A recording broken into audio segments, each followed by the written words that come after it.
नमस्कार दोस्तों, आज के इस महत्वपूर्ण वीडियो में ऐसी सूचनाएं हैं जो विभिन्न परीक्षाओं की तैयारी कर रहे सभी छात्रों के लिए बहुत ही आवश्यक हैं। तो इस वीडियो में हम ये सभी सूचनाएं आपको विस्तार से बताने वाले हैं कि इन पर क्या प्रक्रिया चल रही है। लेकिन उससे पहले अगर अभी तक आपने इस वीडियो को लाइक नहीं किया है तो लाइक कर दीजिए, साथ में शेयर कर दीजिए और चैनल को सब्सक्राइब जरूर कर लीजिए लाल बटन को दबाकर, ताकि ऐसी लेटेस्ट अपडेट आपको समय समय पर मिल सके।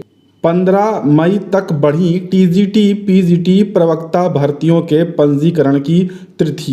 यहाँ पर जो तिथि बढ़ाई गई है और इसके बाद कुल मिलाकर जो अंतिम यहाँ पर फॉर्म सबमिशन की जो तिथि है वो 20 मई तक अब फिलहाल बढ़ा दी गई है। आवेदन की तिथि कुछ धीमी गति के कारण भी बढ़ाई गई है सर्वर के साथ में। यहाँ पर कोरोना संक्रमण के कारण जिन अभ्यर्थियों को ऑनलाइन आवेदन करने में परेशानी हो रही थी उनके लिए भी ये आवेदन तिथियां बढ़ाई गई हैं। तो अच्छी खबर है आप सभी आवेदनकर्ताओं के लिए कि अब आप 20 मई तक इसमें सारी प्रक्रियाएं कंप्लीट कर सकते हैं टीजीटी पीजीटी शिक्षक भर्ती में।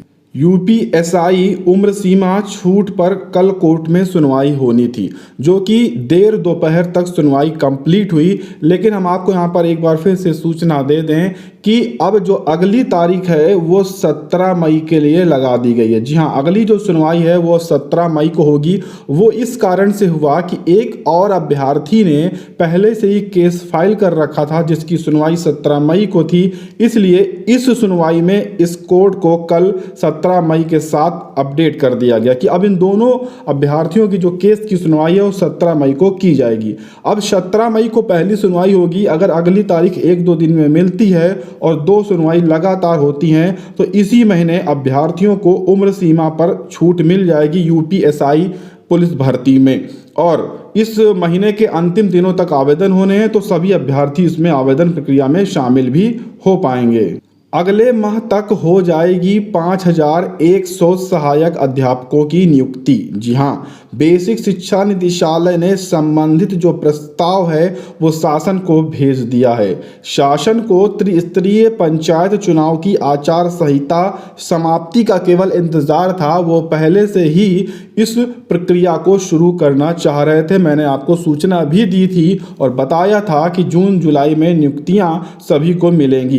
बेसिक शिक्षा परिषद में 69,000 सहायक अध्यापकों की भर्ती में रिक्त रहे करीब 5100 पदों पर प्रतिशत जो सूची में शामिल अभ्यर्थियों को अगले महीने तक नियुक्ति मिल जाएगी। बेसिक शिक्षा निदेशालय ने संबंधित प्रस्ताव शासन को भेज दिया है। शासन को त्रिस्तरीय पंचायत चुनाव की आचार संहिता की समाप्ति का केवल इंतजार था।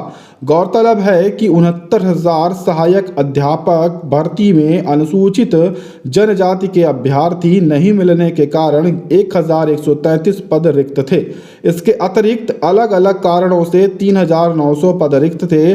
बेसिक शिक्षा विभाग ने इन पदों को प्रतिष्ठा सूची में शामिल अभ्यर्थियों से भरने का निर्णय कर लिया है।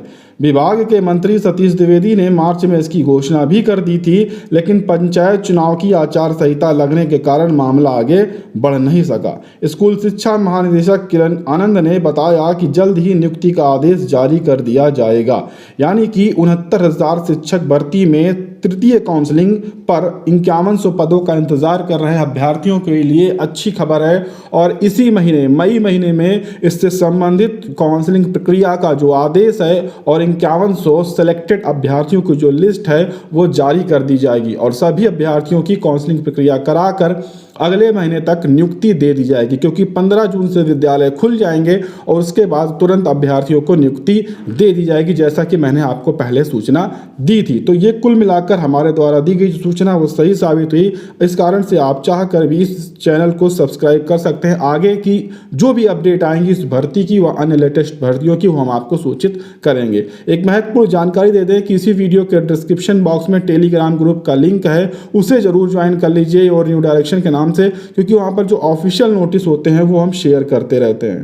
जब कॉपियां दिखाने से इनकार तो परीक्षाएं कैसे कराएगा यूपीपीएससी। जी हाँ, अभी कुछ कॉपियां अभ्यर्थियों को चेक करानी थी मई महीने में, जो कि सुप्रीम कोर्ट के द्वारा आदेश था, लेकिन उस पर रोक लगा दी। यूपीपीएससी ने कहा कि कोरोना संक्रमण के कारण यह संभव नहीं है, हम अगली तारीखों में यह प्रक्रिया करेंगे। तो इसलिए प्रतियोगियों ने सवाल उठाए हैं कि जब पीसीएस और प्रवक्ता की जो परीक्षाएं हैं उन्हें आप टाल की मांग की जा रही है, आप जो कॉपियां दिखाने की तिथियां हैं उन्हें आप टाल रहे हैं, लेकिन जो परीक्षा है जिसमें लाखों की संख्या में, देखिए यहाँ पर 12 लाख अभ्यर्थियों ने पंजीकरण कराया है और 13 जून को यह परीक्षा प्रस्तावित है, उसे क्यों नहीं स्थगित किया जा रहा है। उस परीक्षा को ये कराने जा रहे हैं जहाँ पर लाखों अभ्यर्थी बैठने जा रहे हैं। तो अभ्यर्थी लगातार मांग कर रहे हैं कि 13 जून को होने वाली इस परीक्षा प्री परीक्षा को स्थगित किया जाए, अगले आदेश तक, जब कोरोना की स्थिति सामान्य हो तब इस परीक्षा को कराया जाए। अभ्यर्थी लगातार इसके लिए मांग कर रहे हैं। फिलहाल अभी आयोग ने इस पर कोई निर्णय नहीं लिया है और यहाँ पर जो अभ्यर्थी लगातार यही कह रहे हैं कि लगातार जो भी विभिन्न भर्तियां हैं उन पर इन्होंने स्थगन आदेश दिया है, लेकिन अभी पीसीएस प्री 2021 के लिए कोई भी स्थगन आदेश जारी नहीं किया, जिसका लगातार जो अभ्यर्थी हैं वो विरोध कर रहे हैं। अच्छी खबर है उन अभ्यर्थियों के लिए जो उत्तर प्रदेश में सरकारी भर्तियों का इंतजार कर रहे हैं, क्योंकि आचार संहिता के बाद ये भर्ती का जो इंतजार है वो सभी अभ्यर्थियों का यहाँ पर समाप्त हो चुका है। आचार संहिता के कारण विभिन्न भर्तियाँ, चाहे यूपी SSSC हो, पीईटी हो, यूपी टेट हो, ऐसी बहुत सारी जो भर्तियाँ थी जो आनी थी मई मार्च में, वो रुक गई थी अप्रैल में, वो अब यहाँ पर प्रक्रियाएँ शुरू होने जा रही हैं। यहाँ पर बताया गया है कि अधीनस्थ सेवा चयन आयोग पर जल्द से जल्द पदों के लिए जो विज्ञापन है वो निकाले जाएंगे, इसकी मांग लगातार की जा रही है। यूपी SSSC से 40,000 से ज़्यादा पदों पर भर्ती प्रक्रिया इसी वर्ष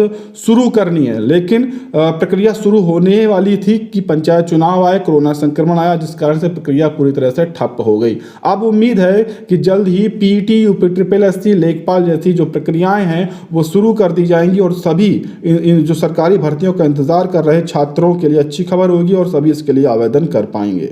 कोरोना संक्रमण पर महत्वपूर्ण अपडेट है। जी हां, 15 मई के बाद से कोरोना से राहत मिल सकती है। कोरोना के कहर का सामना कर रहे देशवासियों के लिए कुछ राहत की खबर है। देश की अगर जानी मानी यहाँ पर वायरोलॉजिस्ट और चिकित्सा वैज्ञानिक गगनदीप कौंग के मुताबिक इस महीने के मध्य से लेकर आखिर तक संक्रमण के मामलों में गिरावट आना शुरू हो जाएगी। अभी कोरोना संक्रमण चरम पर है। पिछले कुछ दिनों से लगातार 3 लाख से ज़्यादा केस आ रहे हैं और 3,000 से ज़्यादा मौतें हो रही हैं और इस बार इस महीने 2 बार 4 लाख से भी ज़्यादा केस आए। लेकिन इनका कहना है कि 15 मई से 30 मई के बीच में कोरोना वायरस की जो बढ़ता क्रम है वो घटने लगेगा और सभी देशवासियों को राहत मिल सकती है। आज 7 मई 2021 को 12,460 शिक्षक भर्ती की अपडेट है कि 0 जनपद और 51 जनपद के जो दोनों टीम मेंबर्स हैं वो लखनऊ SCRT पर गणेश सर से मुलाकात करने की कोशिश करेंगे, जिसकी अभी तक की जो सूचना है वो सही है, क्योंकि अभी तक दोनों टीमों में द्वारा किसी के द्वारा इस चीज़ के लिए मना नहीं किया गया है कि आज मुलाकात नहीं की जाएगी। फिलहाल आज पूरी उम्मीद है कि दोनों टीमें मुलाकात करेंगी SCRT पर गणेश सर से और जो भी वार्ता होगी वो शाम तक हम अगले वीडियो में आपको सूचित करेंगे कि क्या वार्ता हुई, क्या निर्णय निकला, क्या अधिकारियों ने कहा और कब तक प्रक्रियाएं शुरू हो जाएंगी, क्योंकि एक एक करके अब प्रक्रियाएं शुरू हो रही हैं। उम्मीद है कि जल्द ही यह शिक्षक भर्ती भी पूरी होगी और नियुक्ति का इंतजार कर रहे अभ्यर्थियों का भी सपना सच होगा। तो ये आज की कुछ महत्वपूर्ण अपडेट थी। पसंद आई हो तो वीडियो को लाइक, शेयर और ऐसे ही अपडेट्स के लिए चैनल को सब्सक्राइब करें। दोस्तों, 69,000 शिक्षक भर्ती में उत्तर कुंजी का जो रिजर्व आदेश है हाई कोर्ट में वो 7 मई को जारी होना था, जो कि आज दोपहर के बाद जारी कर दिया जाएगा और जैसे ही जारी होगा हम आपको चैनल के माध्यम से बताएंगे कि किस पक्ष में आदेश आया है और सभी अभ्यर्थियों को क्या खुशखबरियां प्राप्त हुई हैं।